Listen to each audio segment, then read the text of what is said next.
Hi guys, welcome back to the Wargamer and another World War II painting tutorial.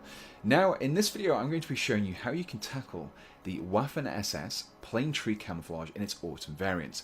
Now this video isn't a redo, this is in fact, I'm just going to be exploring some different techniques for painting miniatures. Now in this video I'm going to be using an airbrush, and as well as this airbrush I'm also going to be using some different paints. So these are from UdK Interactive. Now this is a set which is designed specifically for use with Waffen-SS plain tree autumn camouflage, so we should get some good colour approximations from this set.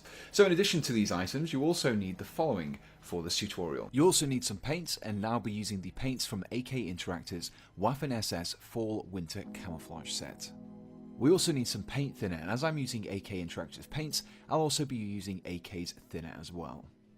You'll also need some brown washes, and again I'll be using another UdK Interactive product, brown glaze and also dark brown glaze from their uniform definition filter range.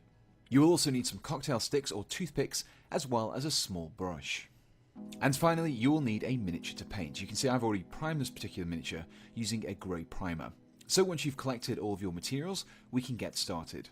The first area of our camo scheme that I'll be painting will be the base colour of the camouflage smock. For this I'll be using brown grey through an airbrush.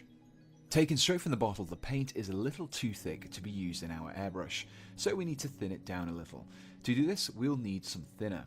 Now whilst there are many different thinners available, it's generally advised that you use the same brand of thinner as the paint you are using to avoid any potential problems. If you don't have a thinner, then you could instead use distilled water, but a thinner is preferable. So start by adding in a small amount of thinner to your airbrush. A few drops will do, as I try to keep only a small amount of paint in my airbrush at any one time. Then you can add in a drop of paint into the thinner and mix the two together with a brush until you have the consistency of milk. If it's too thick, add in some thinners. If it's too thin, add in some more paint. Once you are happy with the paint's thickness, make a few test sprays at around 20 psi. If the consistency is correct, then you should have a light mist, and we can start applying the paint to the miniature. When painting the miniature, you'll want to again use around 20 psi of pressure and apply some thin layers to the model, holding the nozzle around 3 inches away from the surface when you're painting. Don't worry too much about getting full coverage on your first coat. Instead, allow your first layer to dry and then apply another light layer of paint over the top. Repeat until you're happy with the colour. Now that we have our base colour, we want to add a little definition to our surface. We'll be doing this by spraying a lighter colour over the smock from above. To achieve this lighter colour, we'll be using our original base layer colour of brown grey mixed with some golden flesh. By mixing in golden flesh instead of a white paint, we'll be able to achieve a lighter highlight colour without losing the colour, making the fabric look faded. We want to mix the two paints in roughly equal parts, and much like before, we want to create that milky consistency by adding in some thinners. Like before, we will be painting this layer using our airbrush. Now to achieve the zenithal lighting effect, we need to hold the airbrush from above the miniature. This will ensure that only the top surfaces, such as the shoulders, head and upper parts of the arms, will be covered. Again, use light coats for this and keep the brush moving. Now that we have our base colour down, we can start to work on the camouflage pattern. For this we'll be using 3 colours of paint, but we want to start off with brown black. The set we are using recommends dark brown, but personally don't find this quite dark enough. So for this and the next few steps, I will instead be making use of a cocktail stick to apply the paint to the surface of the model. To do this, simply dip the stick into the paint so you have a very small amount on the tip. Then you can lightly touch the surface of the miniature with the stick to leave a small round dot. Repeat this process until you have several irregular, roughly oval-shaped areas of dots across your smock. Continuing with our cocktail stick technique, we now want to apply some beige-brown spots over the brown-black spots we applied in the last step. Whenever you're painting camo, I would recommend keeping some reference images handy to ensure you're getting the realistic pattern.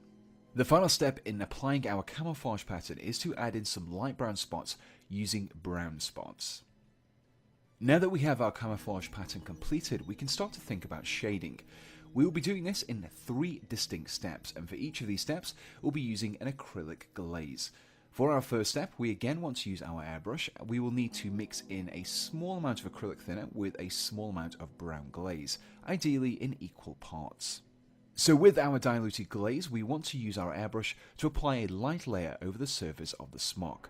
This will help to unify the colours and make the pattern look more realistic. I would recommend you apply this first layer very lightly, allowing it to dry and then applying a second layer over the top.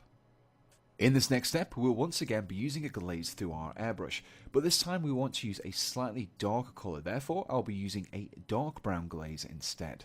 So here we will be essentially reversing one of our previous steps where we sprayed a lighter colour from above. As we want to create the effect of shading, we instead want to spray the glaze from beneath the miniature.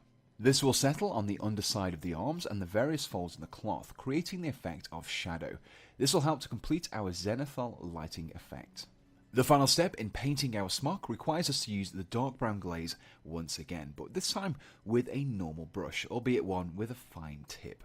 Again, we will not need to thin down our glaze and we can use it straight from the pot. Instead of applying this glaze across a larger area as in the last couple of steps, we instead want to target this glaze into some of the recesses in the cloth. This will ensure that any areas that were missed in the last step will still have some shading applied to them. And so, after allowing the glaze to dry, here we have the completed smock.